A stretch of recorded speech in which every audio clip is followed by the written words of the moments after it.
Olá, tudo bem? Eu sou o professor Victor Biazon e esse é o nosso Desafios do RH, dicas para atuação no pós-pandemia. E esse é o nosso terceiro episódio e vamos conhecer as 5 dicas para alocação ou realocação de talentos no pós-pandemia. Neste episódio, a gente vai conhecer também algumas dicas do Headhunter Jefferson para como desenvolver melhor um planejamento na área do RH. Mas antes de conhecermos as nossas dicas, clique aqui para se inscrever no canal, ative o sininho para ficar por dentro de todas as novidades do blog do gestor. Agora sim, vamos conhecer as nossas 5 dicas e também as nossas informações sobre os desafios do RH neste normal de hoje e também no normal do amanhã. Vai daí! Olá, alunos do curso de Gestão de Recursos Humanos, tudo bem com vocês? Aqui é a professora mediadora Juliane e hoje nós vamos falar sobre o 4º episódio da websérie Os Desafios do RH.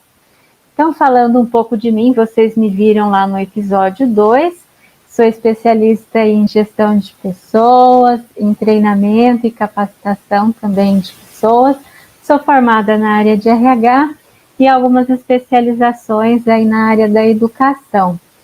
E hoje, para falar aí sobre as 5 dicas de como identificar e alocar talentos, eu vou chamar o professor Roberson Vieira para um bate-papo aí sobre esses assuntos super interessantes e que estão já super em alta aí na área da administração de RH, não é? Olá, professora Juliane, olá pessoal que nos acompanham nesse 4º episódio dessa websérie fantástica que está trazendo dicas ótimas aí pra gente, na verdade. Aqui é o professor Roberson Vieira, especialista em desenvolvimento pessoal, e junto com a professora Juliane aqui nós vamos trazer essas dicas, 5 dicas de como alocar e realocar talentos no pós-pandemia. Então, o que a gente pode fazer? A gente vai entender aqui, então, dentro desse nosso contexto, dentro desse nosso encontro, não é, professora Juliane? Com certeza, onde tudo virou de ponta cabeça, de repente, né? A gente tem que ir colocando e alinhando aos poucos, porque nós vamos voltar aí às novas atividades e aí com uma bagagem, uma capacitação aqui oferecida pelo nosso curso. Vamos para a primeira dica? Vamos sim, é sobre a ociosidade, né, professor? Pode iniciar. É verdade, professora Juliana, a primeira dica que nós temos aqui para vocês hoje, profissionais da área de recursos humanos, é a questão de identificar a ociosidade e também as demandas das áreas dentro da sua empresa, dentro da sua organização. Como assim, professor? Ociosidade. Identificar aquelas áreas que, diante desse contexto, diante desse cenário que a gente vivenciou na pandemia e também para o pós-pandemia, quais são as áreas da sua empresa que diminuíram um pouco o fluxo de demandas, diminuíram as atividades, diminuíram os trabalhos. Então, identifique aonde tem muita gente parada dentro dessas áreas. E identificando essas áreas que estão mais paradas, que estão com pouca necessidade de pessoal, vamos dizer assim, é importante identificar também aquelas áreas que passaram a ter mais trabalho, que passaram a ficar um pouco mais sobrecarregadas, né? Por que a gente faz isso? Para poder justamente perceber e visualizar se é possível pegar esse pessoal que está mais tranquilo, com pouco trabalho, sem ter o que fazer, se eles possuem talentos, se eles possuem competências que podem ser aproveitadas nessas áreas que estão necessitando mais de mão de obra, necessitando mais de pessoal, não é? É isso mesmo, de repente fazer um agrupamento aí de células, né? Aproveitando aí as habilidades e as competências, mapeando desses colaboradores e fazendo a união dessas células, desses departamentos. E também nós indicamos aí um livro já é um pouco antigo, o nome do livro é O Ócio Criativo, mas é um livro que você pode utilizar as dicas dele muito bem agora, né? até mesmo você como funcionário, você está naquele momento de ociosidade, aguardando uma definição aí da empresa, você aproveitar aquele momento para ter aquele insight e implantar aquela nova ideia, passar para o seu novo gestor, né? Eu estou ali, não tenho atividade, mas o trabalho está na minha cabeça, né? O que eu posso fazer para melhorar no meu trabalho?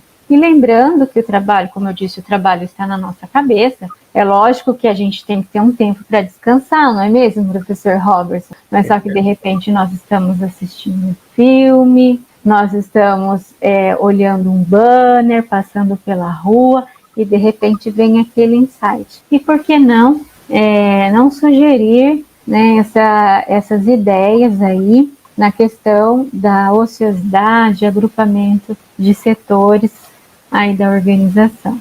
Que bacana, professor. E faz sentido, né, a questão do ócio criativo, o livro de Domênico de Masi, porque às vezes eu não consigo, talvez, realocar algumas pessoas que estão naquelas áreas que está mais parada, com menos demanda, mais tranquilas, mais devagar com as atividades, mas eu posso pensar em formas de tornar aquele momento mais criativo, mais produtivo em termos de aprendizado, em termos de buscar o desenvolvimento de novas competências, enfim. Então, além de poder visualizar, ter esse contexto geral de quais pessoas eu posso aproveitar em quais áreas, eu também posso enxergar ali o que dá para fazer para tornar aquelas pessoas melhores profissionais dentro da minha empresa, dentro da minha organização. Isso é muito bacana, né? Acho que esse livro ele pode ajudar nessas dicas, ele pode ajudar nesse direcionamento aí de aproveitamento e de desenvolvimento do seu pessoal. Antes de, claro, de pensar na questão da demissão, você pode pensar aí se não vai precisar, mais cedo ou mais tarde, desses talentos que estão aí dentro da sua empresa. Né? É isso aí. E uma liderança que estimule a criatividade também é muito importante. E nós vamos disponibilizar aí este e-book, este livro do Ócio Criativo, para que vocês possam aí se capacitar e realizar a leitura e conhecer mais sobre o assunto. Que legal. E aí, a segunda dica, né, a gente faz a pergunta aqui, como é que eu faço isso, professor? Como é que eu identifico essas áreas que estão mais ociosas, que estão com maiores demandas dentro da minha empresa, né, eu sendo profissional de RH? Então a gente traz a segunda dica, o planejamento estratégico de RH. Quando a gente fala de planejamento estratégico, eu não estou falando somente de planejar as atividades de recursos humanos, mas sim um planejamento que envolve também as necessidades das outras áreas da sua empresa, da sua organização. Então, nesse planejamento estratégico, você precisa buscar, falar com os gestores das outras áreas, entender quais são os seus anseios, entender quais são as suas preocupações, entender quais são as suas demandas, para poder criar essas estratégias, para poder traçar planos no que diz respeito ao pessoal e que atenda às necessidades desses setores e, por consequência, as necessidades da empresa de modo geral. É isso mesmo.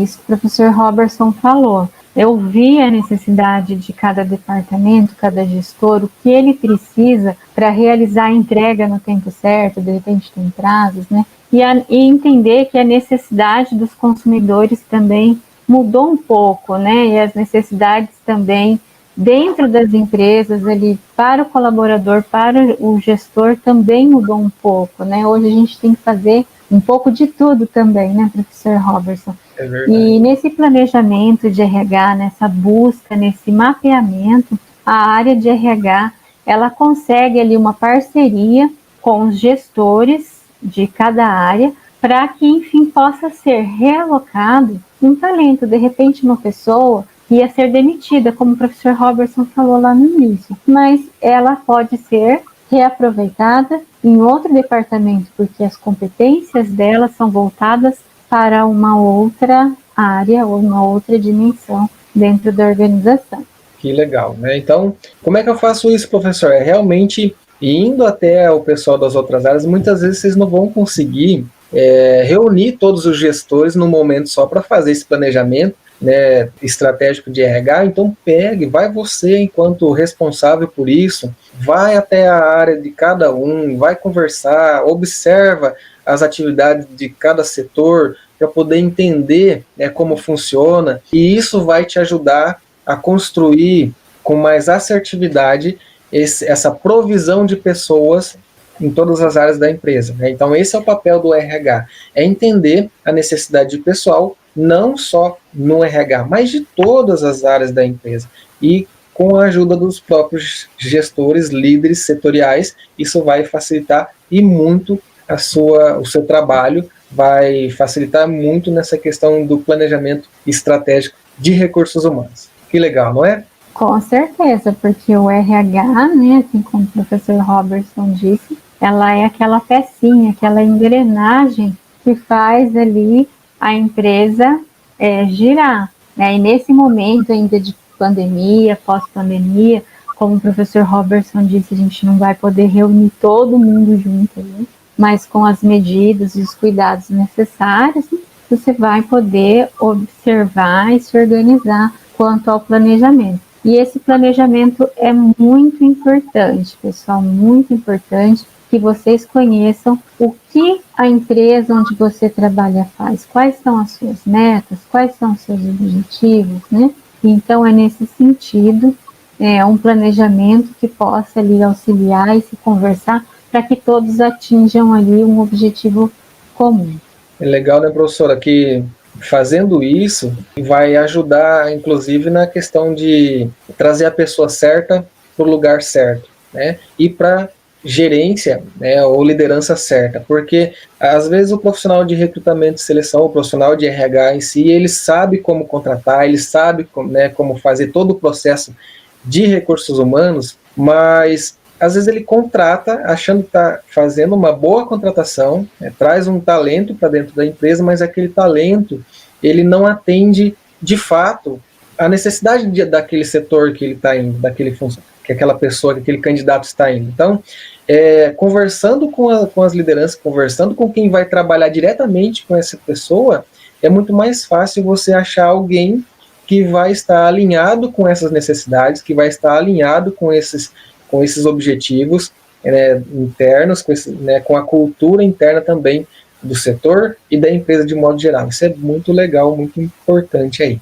Vamos para a próxima dica? Isso, terceira dica que a gente tem, então vocês vão perceber que todas elas estão fazendo ligação umas com as outras, né? Então a gente teve ali a primeira, que é a identificação das áreas que estão mais paradas, né, ociosas, e as que estão tendo mais demanda, e o planejamento para poder trazer e ajustar o pessoal aí dentro dessas áreas. E agora nós temos a terceira, que é a engenharia de cargos, que é o que, professor? É estabelecer quais são as competências, quais são as necessidades, quais são as características que você busca, né, que a empresa precisa para cada cargo que ela disponibiliza, para cada pessoa que trabalha ali. Então, como assim, professor? Se a gente falar, por exemplo, de auxiliar administrativo, o auxiliar administrativo ele existe na maioria das empresas por aí, né? Na grande maioria de organizações existe a função de auxiliar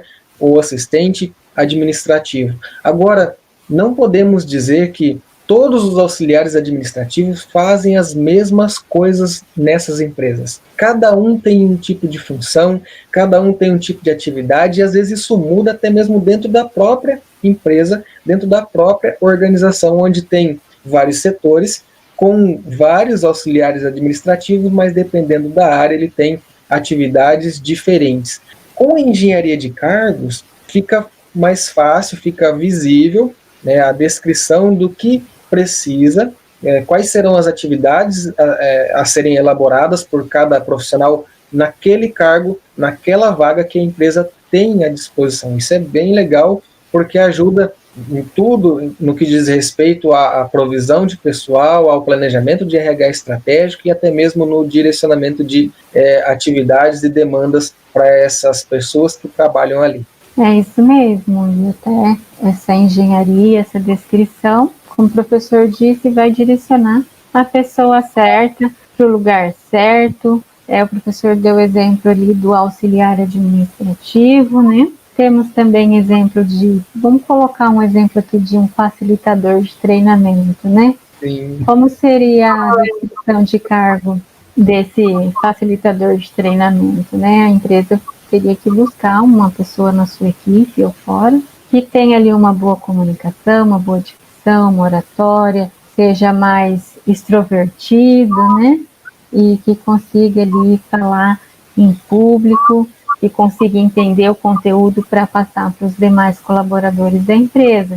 E existe também um totalmente ao contrário ali na engenharia, que seria uma pessoa que cuida de arquivos, por exemplo. Essa pessoa teria que ser uma pessoa mais metódica, né, professor? Uma Sim. pessoa que conversa menos, mas não que ela seja antipática, né? Mas que ela seja ali concentrada no trabalho dela. E a engenharia de cargos, ela vem para mostrar isso, essa prática para os gestores de RH. Que legal. E você, profissional de recursos humanos, gestor de recursos humanos, vai fazer isso sozinho? Jamais, né? Volta na dica 2 do planejamento estratégico. Ninguém melhor para dizer o que preciso, quais são as características e competências necessárias e as atividades que serão executadas do que as pessoas que trabalham nessas áreas.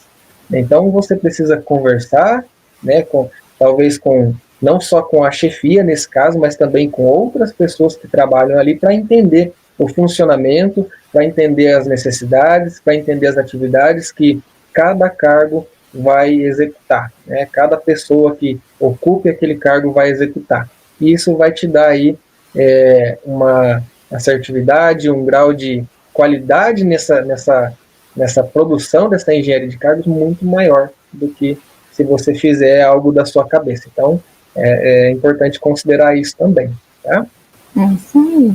E se de repente faltar algum item nesse profissional, uma competência, ele tem todas as competências aí necessárias, né?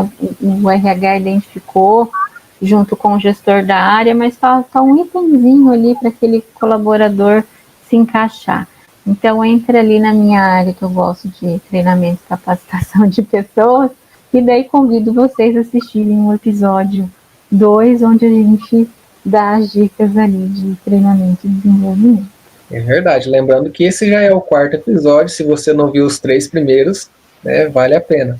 Ou melhor, esse é o 3º episódio, né, professora Juliana? A gente está falando do 4º, mas ele é o 3º episódio. Na verdade, a gente está cuidando já do 4º também, então eu estou com o 4º episódio na cabeça aí. É o planejamento, né, gente? Planejamento, tá tudo ali, né? Tá tudo no papel e a gente colocando em prática aqui para vocês. Uhum. E isso que a professora Juliane falou vai em encontro agora com a nossa 4ª dica aqui, né? A questão do treinamento, como decidir sobre o treinamento e desenvolvimento de pessoal. É quando eu percebo que um funcionário, que eu percebo que um colaborador não tem determinada competência que aquela área exige, né? E como é que eu faço para identificar isso? Com análise de competências.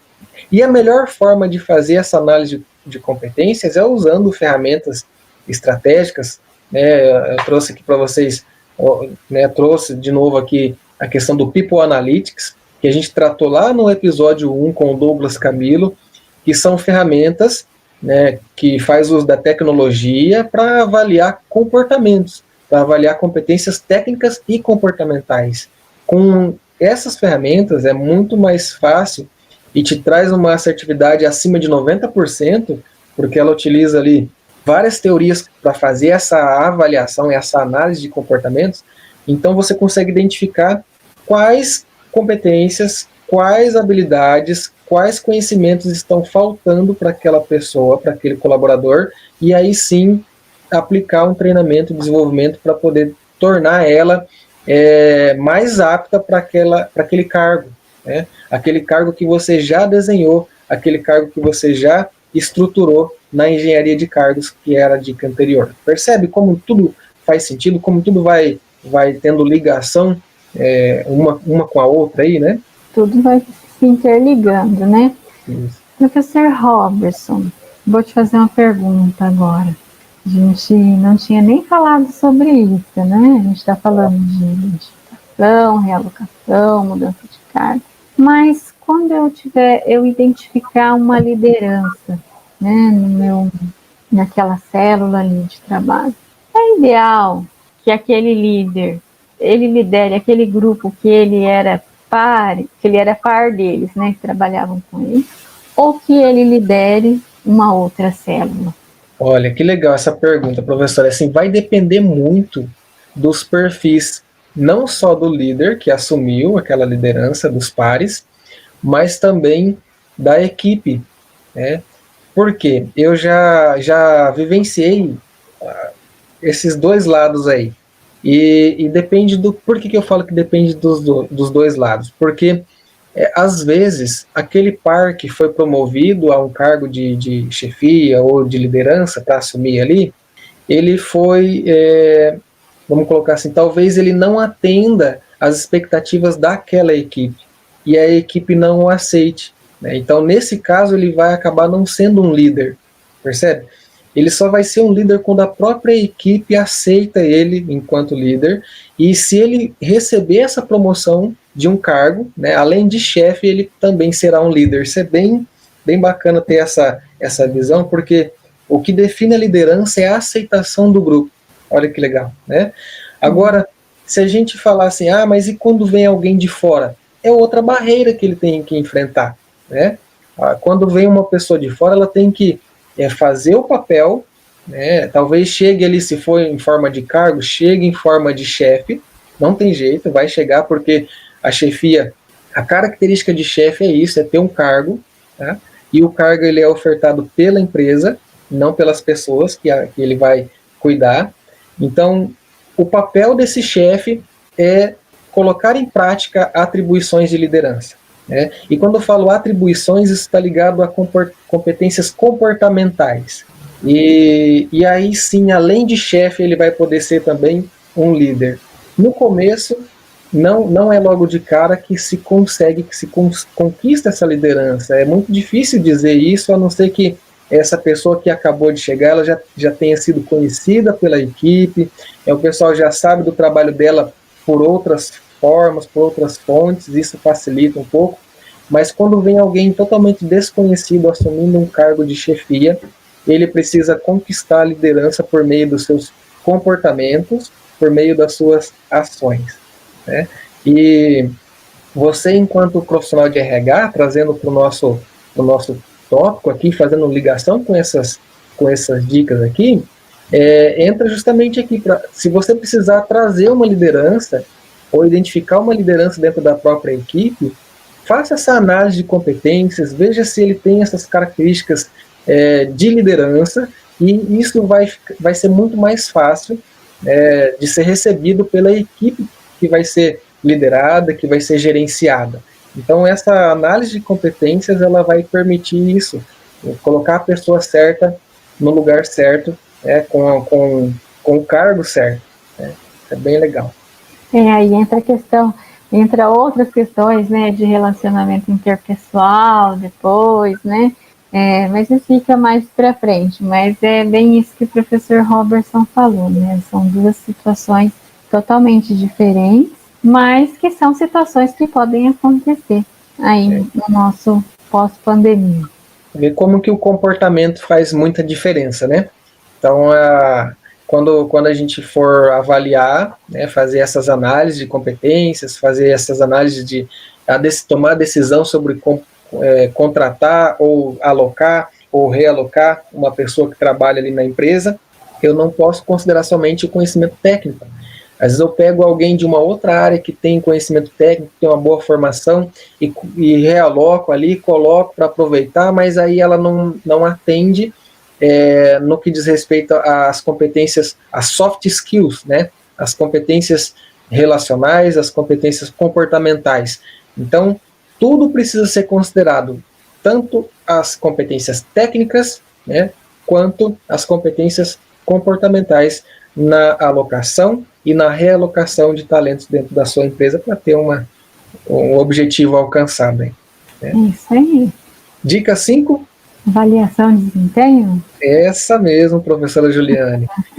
Porque agora, né, olha, gente, acompanhe bem, preste atenção aqui nessas, né, as 4 dicas que foram até aqui, como elas estão interligadas, como elas têm uma sequência uma com a outra, e aí, supondo que você já fez a análise de competências, identificou um talento, realocou essa pessoa, está aproveitando ali um pessoal que estava parado, mas tem muita competência, muita qualidade técnica e comportamental em outra área que está demandando o pessoal. Agora você precisa fazer o quê? Você precisa avaliar o desempenho dessa pessoa. Né? Você precisa avaliar se ela está se dando bem naquela nova área, naquela nova função que ela acabou de assumir. E como é que eu faço isso? Aplicando testes, observando essa pessoa naquela função, analisando os gráficos de produção, tudo isso faz parte dessa avaliação, tratando também com a equipe que está trabalhando direto com aquela pessoa, com a chefia, enfim, para ter uma noção de como está sendo esse desempenho daquele indivíduo alocado ou realocado dentro da sua empresa. Isso, e lembrando que esse indivíduo também, ele pode avaliar o líder dele, né? Pode ocorrer aí uma avaliação em 360 graus, para que o RH tenha percepção, né, de como esse colaborador está enxergando a liderança e como a liderança está enxergando o trabalho desse colaborador que foi realocado. A avaliação de desempenho de 360 graus é uma das mais válidas, né, vamos colocar assim, porque ela abrange tudo, né? Ela abrange a autoavaliação, ela abrange a avaliação da liderança com o subordinado, dos pares entre si, da avaliação da pessoa com a própria organização. Então, assim, dá para ter uma noção bem geral e aí fazer uma comparação de como cada pessoa que avaliou aquele indivíduo enxerga, ou ela mesma se enxerga, se está tendo aliado. Quanto mais próxima essa avaliação tiver, eu acho que é o ideal, né? É difícil ter essa proximidade, porque cada um tem uma percepção diferente, mas se essa avaliação, se as palavras usadas nesse momento de avaliação estiverem muito parecidas, é porque a pessoa está conseguindo absorver e demonstrar aquilo que estão esperando dela. Interessante. O feedback, né, é sempre muito importante, né, professor? Até a gente estava comentando antes, o colaborador foi recentemente contratado ou realocado. É importante que ele tenha esse feedback aí durante o período de adaptação, feedback da sua liderança, né, em que ele deve melhorar, quais são os seus pontos positivos, e a pessoa que receber esse feedback não só do lado pessoal, mas sim refletir como melhorar essa parte profissional, né? Como agregar mais ali na nova função. Muito bem. E aí, para fechar aqui com chave de ouro, a gente trouxe também algumas dicas extras do Jefferson Cardoso, que é um headhunter, que é um consultor empresarial, e essas dicas que ele vai trazer aqui, ele vai falar rapidinho, mas vai fazer muito sentido com o que a gente trouxe para vocês aqui hoje. Então, acompanhem com a gente. Vamos lá. Olá pessoal, eu sou o Jefferson, consultor de recursos humanos, trabalho na Intalent e eu queria falar um pouquinho para vocês sobre relocação de talentos pós a pandemia. O que eu posso falar para vocês é o seguinte, tem muitos talentos que estão alocados em áreas que praticamente não estão funcionando 100%, porque algumas atividades não estão sendo possível entregar para as empresas, né, para os clientes. Então, as minhas recomendações é que você pegue esses talentos e trabalhe eles em outras áreas, principalmente vendas, porque quando nós temos aí uma questão de crise também financeira acontecendo nas empresas, e o que acontece? Às vezes você tem um pessoal tão bacana, tão disposto a trabalhar, e que às vezes você vai disponibilizar ele para ficar em casa de reserva, né? E ele pode ser alocado e contratado por outra empresa. Então, o que eu recomendo? Os líderes, olhem o planejamento, replaneje sua empresa, analise aquelas atividades que não vão parar, que vão continuar funcionando. Por quê? Porque se você aumentar a quantidade de pessoas nessas áreas e colocar principalmente a área de vendas, vendas online, por exemplo, WhatsApp, prospecção, as chances de você efetuar mais vendas e você aproveitar aquele talento são muito maiores. O que tem que acontecer realmente é o engajamento muito forte do time. Por isso que eu recomendo a algumas empresas, aquelas pessoas que são mais negativas, que não agem, como se diz, pensando positivo, são muito negativas, sempre pensando que vai tudo dar errado, que as coisas não vão acontecer. Essas pessoas realmente tem que eliminar do time, tem que tirar, porque se você manter essas pessoas, elas vão contaminar as demais. E o momento não é de gastar energia tentando motivar as pessoas que não têm motivo nenhum para estar dentro da sua empresa.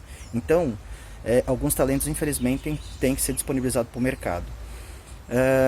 E aquelas pessoas que são super positivas, que são engajadas, que estão pensando, como se diz, em crescer, em evoluir, em trazer coisas novas, essas sim, você traz para o time, e coloca em times assim que estão precisando de um up, né? Uma pessoa assim mais motivada, que tem uma visão mais positiva, porque essa pessoa realmente vai ajudar o time a crescer.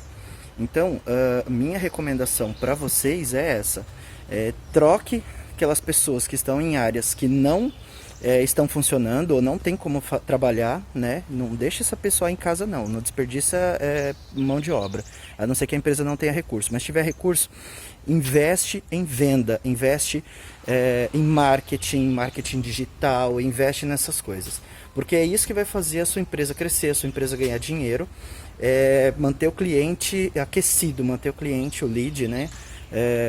Focando e sabendo que a sua empresa existe. E produtividade, né, gente? Aquelas pessoas que são produtivas, põe salário, remuneração, põe bônus. Aquelas que não são produtivas, de verdade, tchau, manda pra casa. Não é momento de perder tempo. Então, realoque pessoas de áreas que não estão funcionando para áreas que estão precisando de mais força e mão de obra. Beleza? Essa é a dica. Falou! E aí, gostou das dicas do Jefferson Cardoso? Bacana, não é? Fez sentido com a nossa fala até aqui? Imagino que sim. Então, agradeço um monte, né? Agradeço muito por você ter acompanhado até aqui. Aguardamos você no próximo episódio, né, professora Juliane? Isso, foi muito bom estar aqui novamente.